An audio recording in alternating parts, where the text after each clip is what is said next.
Primeira informação importante é que aqui a gente vai tratar, então, dividindo o tempo aqui, né, como é que a gente tem essa nomenclatura, né? Então, primeiro aqui minutos, o branquinho aqui, o azulzinho são os segundos, o 3 aqui é o décimo, centésimo e milésimo, tá bom? O que a gente faz? A gente vai ter aqui o piloto que vai ser nossa referência, né? A gente sempre vai poder comparar com um ou mais pilotos.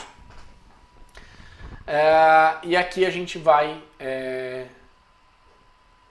colocar o nosso volta a volta, simplesmente assim.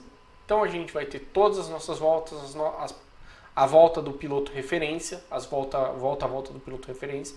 Tudo isso está nos arquivos que a gente recebe do cartódromo.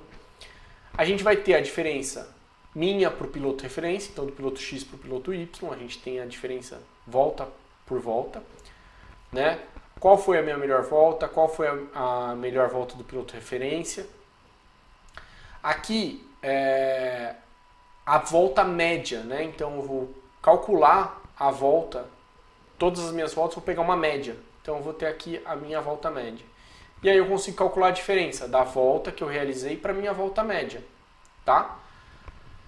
Uma outra coisa que eu posso fazer, que eu acho bem interessante, é pegar a minha melhor volta e colocar um delta. Nesse caso aqui, eu coloquei 3 décimos, tá? Então eu peguei a minha melhor volta, que foi 52.450, somei 3 décimos e eu tenho a minha melhor mais o delta. E aí eu tenho a diferença da minha volta realizada para essa volta calculada aqui. Por que isso?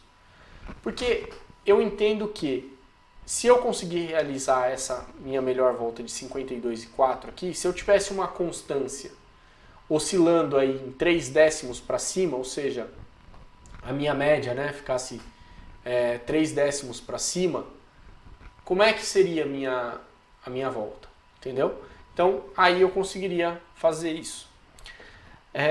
Então aqui a minha melhor volta, a minha volta média e a minha maior volta. E a do piloto referência, e aqui eu tenho os deltas e qual foi a volta mais rápida medida, né? A volta mais rápida da corrida. Eu consigo transformar tudo isso, toda essa planilha, num gráfico. Visualizar graficamente é muito melhor do que na planilha. Aqui eu estou vendo tal, mas não fica tão claro a minha oscilação. Quando eu coloco isso num gráfico, fica muito mais fácil, né? Então aqui eu consigo ver a oscilação, né?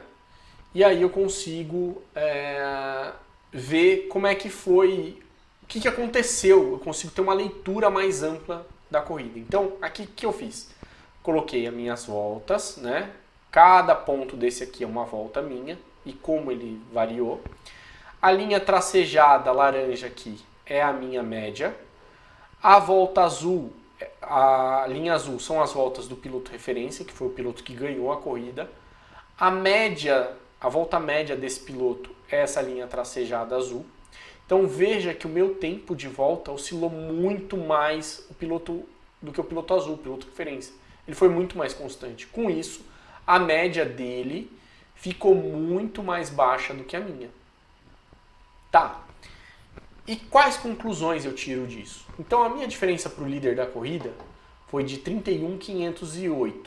Eu cheguei num P12 nessa corrida. Como é que estava o meu ritmo? Meu ritmo de prova. A minha volta média foi de 53.438. 22 voltas, a diferença para o líder 31.508 foi um P12.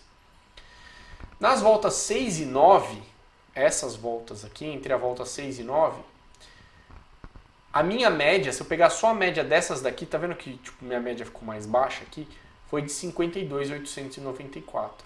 Se eu tivesse mantido esse ritmo aqui, que era totalmente possível, porque eu consegui em 4 voltas aqui manter esse ritmo, e eu tivesse feito isso ao longo das 22 voltas, a minha média, a minha diferença para o líder seria de 18.122. Seria um P5. Então de P12 eu passaria a P5, o que já me garantiria um pódio nessa competição, porque o pódio é até os 5 primeiros. Se eu pegar a minha melhor volta que foi aquilo que a gente fez lá atrás, né, na planilha, somar um delta de 3 décimos, que é totalmente possível, oscilar em 3 décimos de segundo, é até uma oscilação grande, a minha média seria de 52.795. Aplicando essa média nas 22 voltas, e assim, isso daqui é uma realidade totalmente possível. Por quê? Porque eu virei essa volta. Virar 3 décimos acima dela é totalmente tranquilo. A diferença para o líder seria de 15.944. Ou seja, P4 subiria mais uma posição no pódio. E aqui depois a gente vai falar de volta ideal, mas se eu pegasse a minha volta ideal, que foi uma volta que possivelmente eu viraria, é que eu não encaixei os meus melhores setores dentro de uma volta, mas eu conseguiria virar essa volta. Somasse os mesmos 3 décimos de segundo que eu virei aqui, a minha média seria de 52.500. Aplicando nas 22 voltas, a diferença para o líder seria de 9.454. Isso me garantiria um P3, um pódio. Então subiria mais uma posição. E o que mais que eu posso ver aqui, né? Como é que foi a minha negociação de disputa de posições, se teve acidente, cansaço, condições de pista, rendimento de kart, a gente vai passar por cada uma dessas.